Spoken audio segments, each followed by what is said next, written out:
오늘 본문을 먼저 살펴보기에 앞서서 저희는 오늘 본문을 살펴보면서 하나님을 열심히 알아가고 있는, 그리고 매주 마음을 다해서 하나님께 예배 드리는 우리 자신이 가지고 있는 이 믿음이 무엇인지에 대해서 한번 확인해 볼 필요가 있습니다.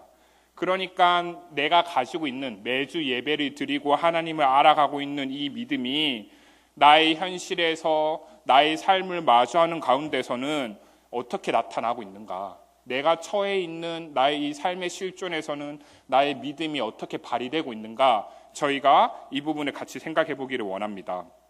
오늘 본문은 수로보니게 여인이라고도 표현된 한 이방 여인이 예수님의 거절 가운데 포기치 아니하고 간구하여서 자신의 딸을 고침받은 사건을 다루고 있습니다. 그런데 본문을 확인하기 이전에 저희가 먼저 두 가지를 생각해보고 또 염두에 두고 말씀을 확인하였으면 좋겠습니다. 첫 번째로, 여인의 간구에 대해서 예수님께서 냉담한 것처럼 보이시고 직접적으로 거절하시는 것처럼 보이는 부분이 있습니다. 그러니까 이 예수님의 이러한 모습들을 보면서 저희가 예수님은 너무하신 분이 아닌가? 예수님이, 내가 알고 있는 예수님이 왜 이러한 반응을 보이시지? 긍휼의 하나님이자 눈물을 흘리시고 애통하시며 심지어 나를 위해 죽어주신 예수님이 이러한 모습을 보인다는 것에 대해서 저희가 말씀을 읽으면서 좀 불편한 마음을 가질 수 있습니다. 그렇다면 예수님께서 왜 이러한 모습을 보이셨는가? 이 부분에 대해서 저희가 말씀을 통해 좀 더 확인하기를 원합니다. 그리고 두 번째로, 이 본문을 저희가 이해할 때, 일반적으로 이해할 때는 오늘 본문을 보통 포기치 아니하고 끝까지 기도하며 응답받는다, 그래서 정말 기도를 열심히 해야 되고 끈질기게 열심히 기도할 때 딸이 낳았다, 그리고 기도 응답을 받았다, 이런 식으로 말씀을 이해하는 경우가 많이 있습니다. 물론 끈질기게 열심히 끝까지 이 여인이 기도한 것은 맞는 것이고, 그러한 이 여인의 기도와 간구가 믿음의 기도였다고 분명히 말할 수 있습니다. 하지만 중요한 것은, 본문이 말하고 있는 것은, 그래서 이 여인이 기도해서 응답받았다, 기도해서 딸이 낳았다가 본문이 말하고자 하는 핵심이 아니라, 본문이 말하고자 하는 바는 끝까지 끈질기게 열심히 기도하는 이 여인의 믿음이 도대체 무엇이냐, 이 여인의 믿음이 어떤 믿음이고 삶의 현장에서 드러나는 진짜 믿음, 그러니까 살아있는 믿음이기에 어떻게 이런 일들이 나타나는 것인가에 대해서 본문이 말하고자 하고 있다는 것입니다. 따라서 저희는 이 본문을 살펴볼 때 다른 어떠한 것이 아니라 이 여인이 가지고 있는 믿음에 집중하여서 살펴봐야 될 것입니다. 이것이 단순한 저희 생각이나 자의적인 해석이 아니라 오늘 본문 맨 마지막에 해당하는 28절에서 예수님께서 대답하실 때도 가장 먼저 이렇게 이야기를 하십니다. 네 딸이 낳았다, 그리고 너가 원하던 기도 응답을 받았다, 이렇게 말씀하시는 것이 아니라 예수님이 칭찬하시면서 보이시는, 가장 먼저 보이신 대답은 내 여자여 내 믿음이 크도다, 이렇게 이야기를 하고 계시다는 것입니다. 따라서 저희가 이 부분을 좀 염두에 두고 오늘 본문 말씀을 더 깊이 살펴보기를 원합니다. 먼저 21절부터 24절까지 말씀을 좀 집중해서 같이 살펴보기를 원합니다. 21절에서는 이제 예수님께서 갈릴리 게네사렛을 지나서 두로와 시돈이라는 그 이방인들이 살던 지역으로 들어갑니다. 그래서 예수님께서 이방인들이 살던 지역에 들어갔었을 때 22절에서 이 가나안 여인, 그러니까 수로보니게 여인이라고도 하는 이 이방인 여자가 그 지역에서 그 상황 가운데서 그때 당시에 이렇게 예수님께 나와서 소리를 지르면서 한 고백을 합니다. 그 고백이 어떠한 고백이냐면, 주 다윗의 자손이여 나를 불쌍히 여기소서, 내 딸이 흉악하게 귀신 들렸나이다, 이런 고백을 하고 있다는 것이죠. 그러면 저희가 이 여인이 보인 반응과 행동, 그러니까 이 여인이 보인 부분을 통해서 이 여인이 처했던 상황과 믿음을 좀 짐작할 수 있습니다. 왜냐하면 당시에는 이방인과 여자는 철저하게 무시받는 존재였습니다. 그러니까 이방인이기도 하고 심지어 여자이기까지 한 이 가나안 여인이 예수님에게 이렇게 나와서 소리를 질렀다라는 것은 엄청난 용기와 믿음을 필요로 하는 일이었던 것입니다. 그러니까 쉽게 말해서 이 여인은 이방인이고 여자라는 두 가지 장벽을 깨트리고 예수님께 나아오고 있는 것입니다. 그래서 이 여인이 나아온 용기와 믿음을 살펴보면서 저희는 여인이 얼마나 갈급해하고 절박한 심령을 가지고 있었는가, 이 부분을 확인할 수 있습니다.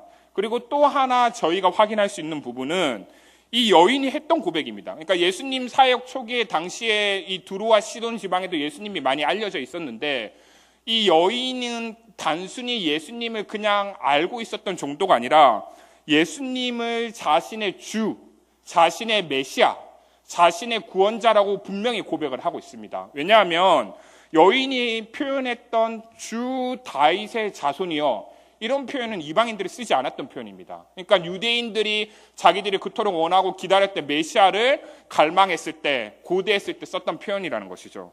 따라서 여인이 이 예수님을 정확하게 자신의 인생의 메시아이자 구원자, 그리고 자신의 주님이라고 인정하고 고백하고 있다는 것을 저희가 이 여인의 말과 행동을 통해서 파악할 수 있는 것입니다. 그러면 이 부분들을 살펴보면서 저희는 질문을 해볼 수가 있을 것입니다. 나는 예수님을 구주로 고백하고 있지만 이것이 정말 나의 믿음과 삶에서 어떠한 의미를 가지고 있는가? 그리고 예수님이 나의 구주고 나의 주인이시라는 것이 나의 삶에서 어떻게 나타나고 있는가? 이 부분에 대해서 생각해 볼 필요가 있을 것입니다. 정말 진짜 예수님이 내 삶의 구원자이고 주님이십니까? 예, 계속해서 나름의 각자의 대답을 다 가지시겠지만 이러한 믿음을 가졌던 여인이 어떠한 반응을 보이고 있는지 말씀을 통해서 저희가 계속해서 확인하기를 원합니다. 이 23절의 말씀을 보면 이 여인이 이렇게 대단한 믿음으로 가난하고 갈급한 심령 가운데 예수님께 나왔는데, 이 23절부터 24절에 해당하는 예수님의 반응은 좀 놀랍습니다. 예수님께서는 이 여인의 요청에 대해서 한마디도 대답하지 아니하시고 철저하게 침묵을 하고 계십니다. 그러니까 나아가서 또 그 침묵에서 끝나는 게 아니라 23절과 24절을 보면 제자들이 이 예수님께 나와서 여자를 돌려보내도록 재촉하면서 이야기를 하고 있습니다. 그러니까 제자들은 그러한 생각을 가지고 있었던 것이죠. 이 여인은 이방인이고 여자기 때문에 철저히 무시해야 되고, 그리고 예수님께서도 이 여인의 요청에 대해서 침묵을 하셨기 때문에 우리가 가지고 있는 생각이 틀리지 않았구나. 맞아, 예수님도 그렇게 생각하실 거야. 이 이방인 여인은 빨리 예수님에게서 쫓아내야겠구나. 이런 생각을 제자들이 하고 있었다는 것이죠. 그래서 이러한 이 제자들의 요청에 대해서 예수님께서 그러면 거절을 할 법도 하신데, 예수님께서 오히려 제자들에게 하신 대답은 그 침묵보다 더한 충격이었습니다. 예수님께서 24절에 뭐라고 이야기를 하시냐면, 나는 이스라엘 집에 잃어버린 양 외에는 다른 데로 보내심을 받지 아니하였노라, 이렇게 이야기를 하고 계십니다. 그러니까 이 부분만 보면 예수님께서 제자들처럼 정말 제자들과 동일하게 편견을 가지고 차별하시는 것처럼 보일 수가 있습니다. 그러니까 저희가 서론에서 던졌던 그러한 궁금증과 질문이 지금 이 본문에서 나타나고 있다는 것이죠. 예수님께서는 왜 이렇게 침묵하시고 왜 이렇게 대답을 하셨는가?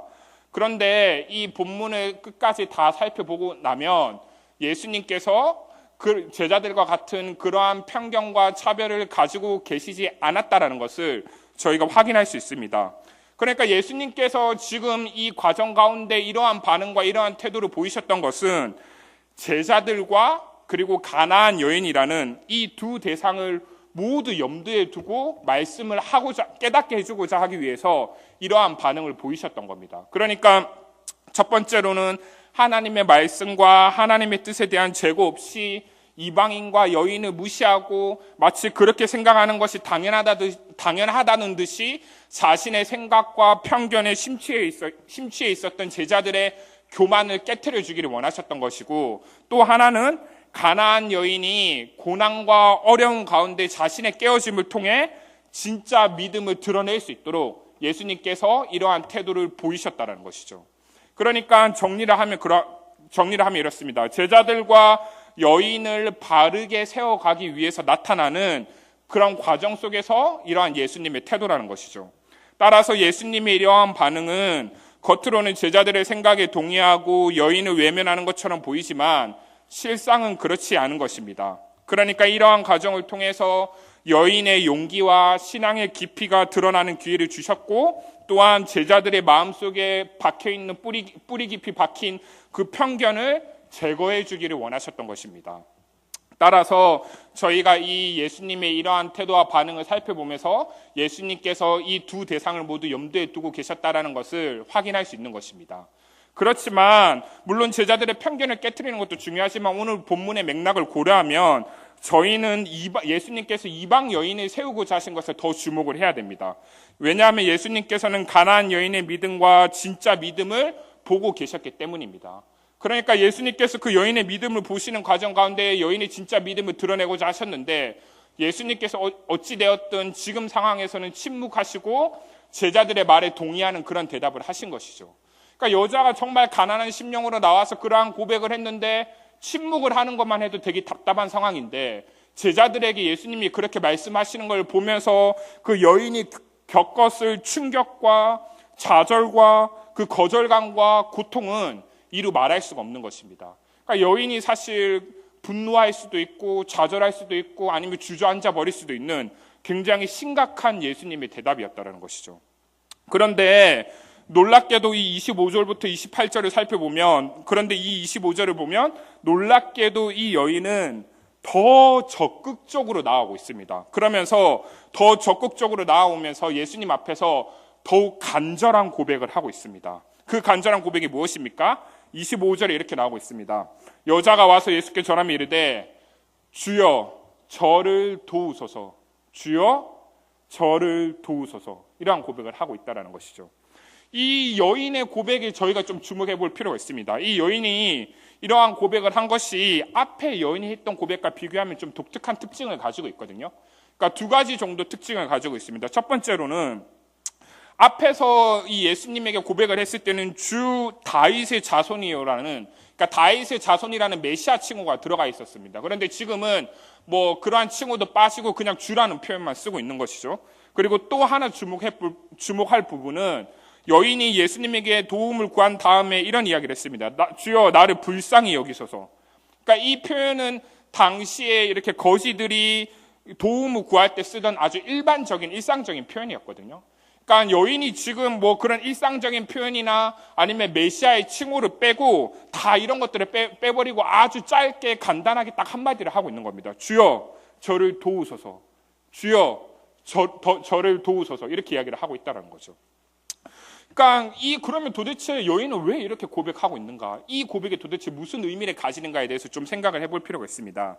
여인이 보였던, 더 적극적으로 나와서 보였던 이러한 고백은 이것저것 따지지 않고 예수님 앞에 무릎 꿇고서 자신의 마음 깊은 곳에서 나오는 진실된 고백이었기 때문에 이러한 고백을 했다라는 것입니다.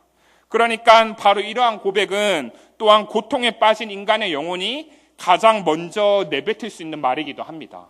그러니까 뭐 사실 이러한 고백은 여인만 할 수 있는 고백이 아니라 복음의 은혜를 경험하는 사람이면 누구나 할 수 있는 고백이라는 거죠.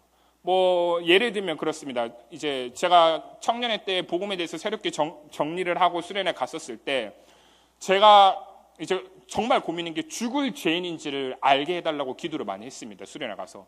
왜냐하면 뭐 패션 오브 크라이스트 영화만 보면 막 자매들은 눈물을 흘리는데 저는 아무렇지도 않은 거예요. 슬프긴 한데 눈물이 안 나니까 아 나는 감정이 없는 로봇인가? 막 이러면서 왜 눈물이 안 나는가 이렇게 하면서 수련회 때 죽을 죄인인 걸 깨닫게 해달라고 기도를 많이 했죠. 근데 이제 그렇게 기도를 뭐 원하는 기도도 하고 하다가 이제 죄에 대해서 기도를 했는데 기도할 때 하나님께서 또 은혜를 부어주셔서 제가 지었던 죄를 이렇게 필름처럼 지나가게 하면서 다 보여주시는 거예요. 그래서 이것도 회개하고 저것도 회개하고 회개들을 했는데 나중에 이제 기도를 많이 하고 회개를 하면서 이 기도의 절정의 순간에 가면 제가 어떠한 고백을 하게 되는지 아십니까?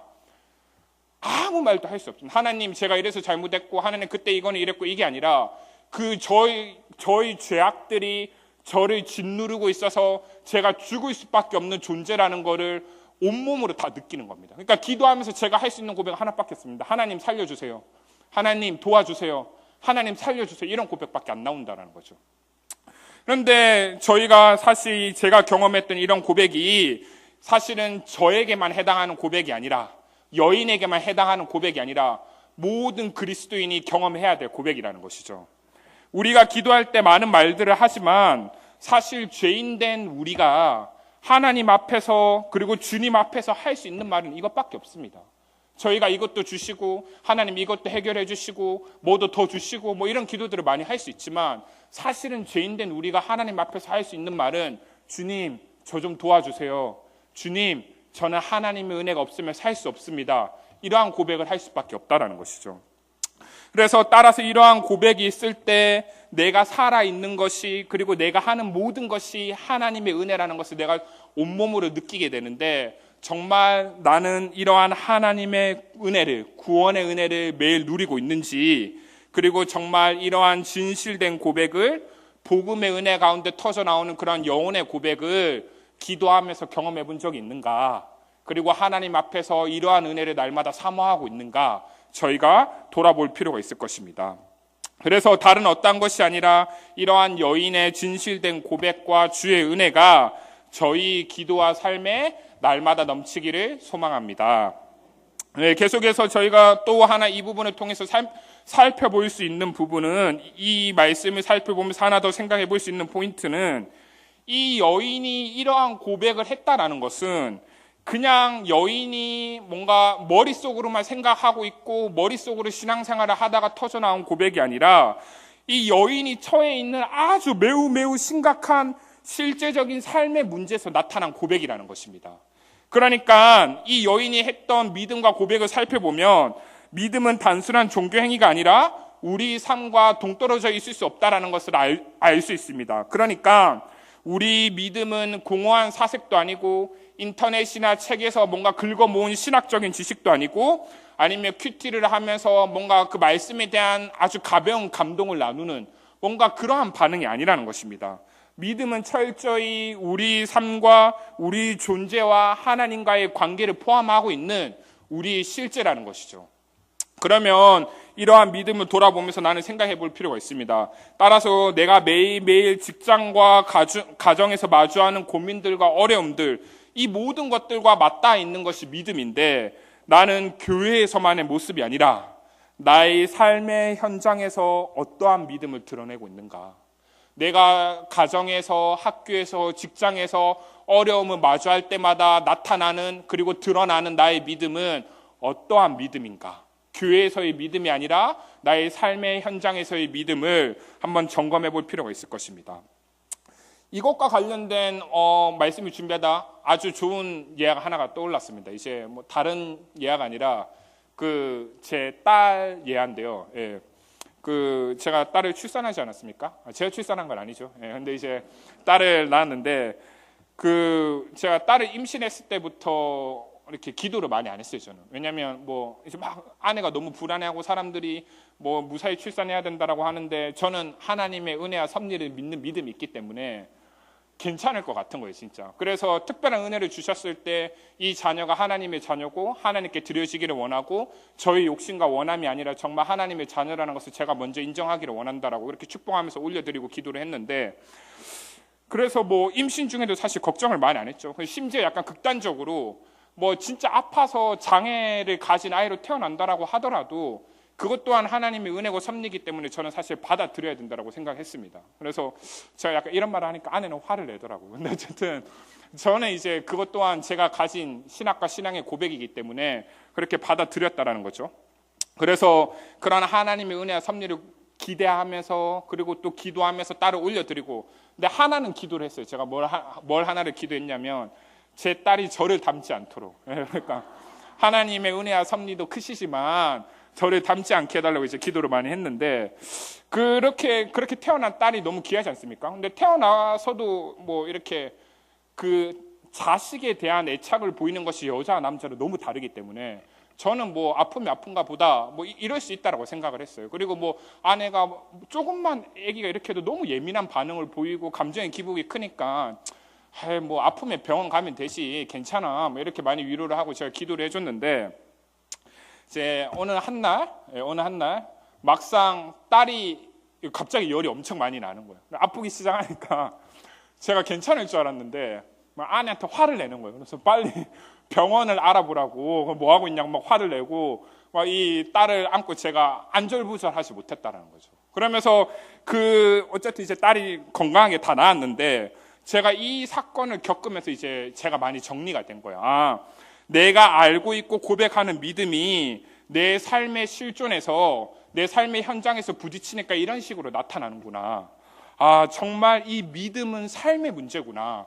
내가 앉아서 신학 공부만 하고 앉아서 머릿속으로만 생각하는 것이 믿음이 아니라 내가 정말 이 삶에서 마주했을 때 드러나는 것이 나의 진짜 믿음인데 나는 어떠한 믿음을 가지고 있는가? 그리고 이 믿음은 정말 상과 떨어질 수가 없는 거구나. 이것을 제가 깨닫게 되었다는 것이죠.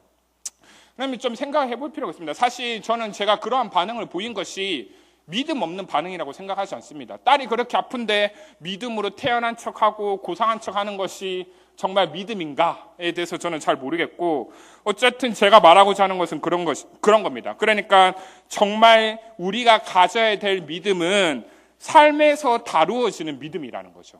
그러니까 삶에서 내가 처한 상황에서 정말 그렇게 스트러글하고 고군분투하면서 그 어려움을 경험하고 극복해 본 사람만이 다른 사람의 행동을 보고 쉽게 판단하거나 정죄하지 않습니다.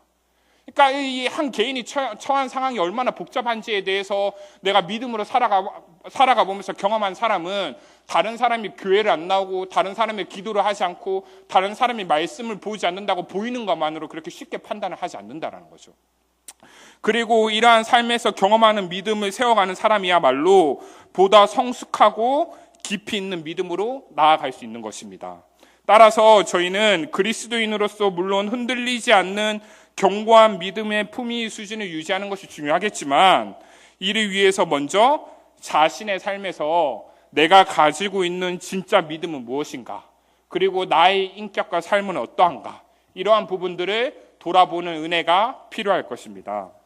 그러면서 계속해서 이제 지금까지 이 여인이 정말 진실된 마음으로 영혼의 고백, 마음의 중심의 고백을 하고 있는 것을 저희가 확인하였습니다. 그러니까 사실 이 정도 됐으면 이제 예수님께서 어느 정도 이제 칭찬해 주시고 또 이 여인에 대한 테스트를 통과시켜 주셔야 되는데, 이 26절을 보면 예수님께서 마지막으로 한 번 더 놀라운 이야기를 하십니다. 예수님께서 뭐라고 이야기를 하시냐면 자녀의 떡을 취하여 개들에게 던짐이 마땅하지 아니하니라, 이런 이야기를 하고 계시다는 거죠. 그러면 이 개들이란 거는 그렇습니다. 그 중동 전통 문화에서 유대인이나 비유대인이나 다 이렇게 상관없이 개를 돼지와 같이 거의 엄청 미천한 동물로 취급을 하거든요. 그러니까 돼지가 좀 더 못한 동물이긴 한데 개든 돼지든 그냥 멸시하는 그러한 동물이라는 거죠. 그러니까 한국에서 가지고 있는 그런 애완동물의 개념이 아닙니다. 근데 지금 예수님께서 이방인을 개라고 표현하고 유대인들이 개라고 표현했다라는 것은 당시 유대인들이 이방인을 이런 식으로 부르고 경멸했다라는 것을 전제하고 있는 것입니다. 그리고 심지어 이 예수님께서 자녀의 떡, 그리고 자녀에게 줄 좋은 거, 이스라엘의 구원을 이방인들에게, 개들에게 던짐이 마땅하지 아니하리라, 이렇게 딱 이야기했었을 때 그 여인이 느꼈을 그 마음의 고통은 아까보다 더 강한, 더 절망스러운, 정말 이제 아무것도 의지할 수 없는 그런 아주 비참한 상태의 마음이라는 거죠. 그런데 재밌는 것은 예수님께서 그래서 결국 이렇게 직설적으로 아주 강하게 절정에 이르는 말로 거절을 하셨는데, 이 재밌는 것은 이 정도 했으면 이제 여인 또 포기할 만한데, 여인의 대답은 예수님께서 그렇게 말씀하실지라도 분노하거나 낙심하는 것이 아니라 계속해서 예수님을 붙들고 있습니다. 그래서 그 표현이 27절에 나옵니다. 여자가 이르되 주여 옳소이다마는, 당신의 말이 맞습니다. 예수님의 말이 맞습니다. 그렇지만 개들도 제 주인의 상에서 떨어지는 부스러기를 먹습니다. 부스러기를 먹습니다. 이런 고백을 하고 있다는 거죠. 그러니까 사실 여인은 물러설 곳이 없었습니다. 그리고 예수님과 그의 은혜가 아니면 여인은 살아갈 수가 없었습니다. 그렇기 때문에 여인은 예수님의 말씀을 인정하면서도 그 부스러기의 은혜를 구하고 있었다는 것이죠. 그러니까 이 여인이 이 예수님의 말씀을 인정하면서 받아들이면서 포기하지 아니하고 부스러기 은혜를 구한 것은 굉장히 중요한 부분입니다. 그러니까 이 여인은 예수님이 누구신지 지식적으로 알고 있는 것이 아니라 이 예수님만이 메시아고 구원주고 예수님에게만 답이 있다라는 것을 정확하게 알고 있던 여인이었고, 그래서 다른 어떤 것이 아니라 나의 삶의 문제를 해결해 줄 수 있는 것은 오직 하나님의 은혜밖에 없다라는 것을 여인이 온몸으로 깨닫고 있었고, 그렇기 때문에 이 예수님과 예수님의 은혜를 포기할 수가 없었다라는 것이죠. 그래서 이 딸이 낫기를 바라는 자신의 원함과 자신의 바람이 깨어졌지만 오히려 여인은 그 가운데서 포기하지 아니하고 예수님의 말씀을 인정하고 예수님의 말씀을 붙들면서 더욱 주님의 은혜만을, 그리고 그 부스러기만을 구했던 것입니다. 그러니까 이 여인이 예수님의 말씀을 인정하고 붙든 것은 자신의 원함과 다른 예수님의 말씀을 붙든 것입니다. 그러니까 쉽게 더 말해서 나의 원함과 내가 기대하는 것이 예수님의 말씀하시는 것과 달라도 예수님의 말씀을 인정하고 붙들었다라는 것은 이미 그 자체만으로도 여인이 예수님을 신뢰하고 있다라는 것이고, 이미 그 자체만으로도 여인이 하나님의 주권을 인정하고 있다라는 것입니다.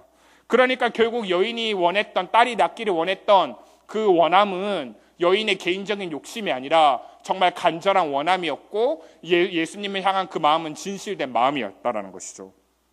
그러면 이 마지막 말씀들을 살펴보면서 말씀을 마무리하면서 저희는 좀 생각을 해볼 필요가 있습니다. 이처럼 가장 절망되고 낙심되는 그곳에서, 그리고 정말 아무것도 없다라고 느껴지는 그 순간에 바로 진짜 주님의 은혜를 경험할 수 있는 것이고 진짜 믿음을 누릴 수 있는 것입니다. 그러니까 내가 고난과 시련을 통해서 진짜 믿음이 드러날 수 있기 때문에 내가 정말 낙심과 절망의 순간이 나에게 왔었을 때 나는 어떻게 반응하고 있는가, 그리고 나는 무엇을 원하고 있는가, 이 두 가지 부분을 염두에 두고 말씀과 기도를 통해 자신을 돌아보는 것이 필요할 것입니다. 그러니까 정리하면 이렇게 정리를 할 수 있겠습니다. 끝이라고 생각하는 그 순간이 바로 끝이 아니며 주님의 은혜로 정말 끝이라고 생각하는 그 순간이 나의 믿음을 새롭게 할 수 있는 기회인 것입니다. 하나님은 피할 길을 내시고 걸음을 인도하시는 선하신 하나님입니다. 그러니까 이것과 관련된 말씀이 고린도전서 10장 13절도 있고 잠언 16장 9절 말씀도 있습니다. 대표적으로 고린도전서 10장 13절 말씀은 이 말씀이죠. 사람이 감당할 시험 밖에는 너희가 당한 것이 없나니 오직 하나님은 미쁘사 너희가 감당하지 못할 시험 당함을 허락하지 아니하시고 시험 당할 즈음에 피할 길을 내사 너희로 능히 감당하게 하시느니라. 아멘. 그래서 정말 내가 절망스럽고 어려울 때 내가 의지하고 믿을 수 있는 다른 것이나 다른 방법이나 다른 사람이나 다른 재물에 마음을 두는 것이 아니라 다윗의 고백처럼 정말 내 사랑하는 주님을, 그리고 정말 나의 반석이시고 나의 산성이신 주님을 온전히 진실로 의지하는 저희 이루는 교회 성도님들이 되실 수 있기를 소망합니다. 그래서 오늘 본문의 말씀을 살펴보면서 나의 모든 것, 그리고 나의 모든 영역에서 철저히 주님께 항복하고 신뢰하며 하나님의 말씀만 붙들고 하나님과 하나님의 그 말씀만을 붙들고 하나님과 함께 살아가는 그러한 복된 인생이 될 수 있기를 간절히 소망합니다.